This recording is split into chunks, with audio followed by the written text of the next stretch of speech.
Kata orang, Gunung Salak gak suka didatangi perempuan yang sedang tidak suci. Aku pikir, itu cuma mitos. Sampai aku mendengar suara langkah di luar tenda. Padahal semua teman sedang tidur. Namaku Nashi, dan ini cerita pendakianku ke Gunung Salak. Perjalanan yang awalnya cuma ingin jadi pelarian dari stres kerja, tapi berubah jadi pengalaman paling menakutkan dalam hidupku. Kami berangkat bertiga. Aku, Rio, dan Mita. Cuaca waktu itu cerah, tapi begitu kaki menginjak pos 3, kabut tebal datang tiba-tiba. Anehnya, sinyal HP langsung hilang. Di tengah perjalanan, perutku terasa gak nyaman. Aku tahu tubuhku sedang dalam kondisi yang seharusnya gak boleh naik gunung. Tapi aku keras kepala. Aku pikir, masa sih alam bisa marah hanya karena itu? Menjelang senja, kami sampai di area datar yang biasa dijadikan tempat camp. Entah kenapa, rasanya sunyi sekali. Gak ada suara jangkrik, gak ada desir angin.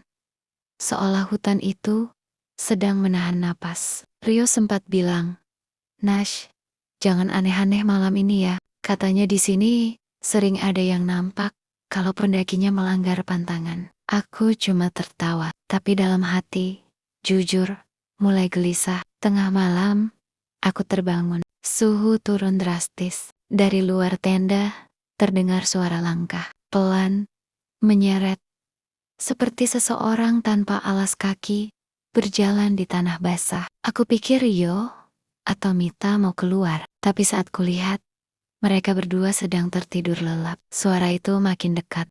Shish, ada napas berat di depan tenda. Bayangan panjang lewat di balik kain tenda.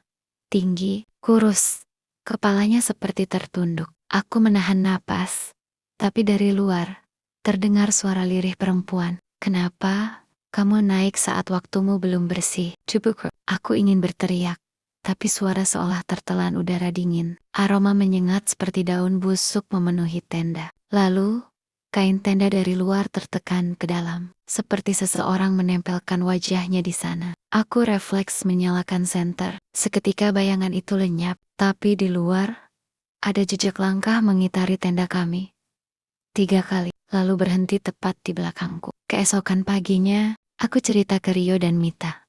Mereka mengira aku halu karena kurang tidur. Tapi waktu kami mau lanjut naik, salah satu porter lokal yang baru lewat tiba-tiba menghentikan kami. Dia menatapku lama, lalu berkata, "Tadi malam kamu dengar dia ya?"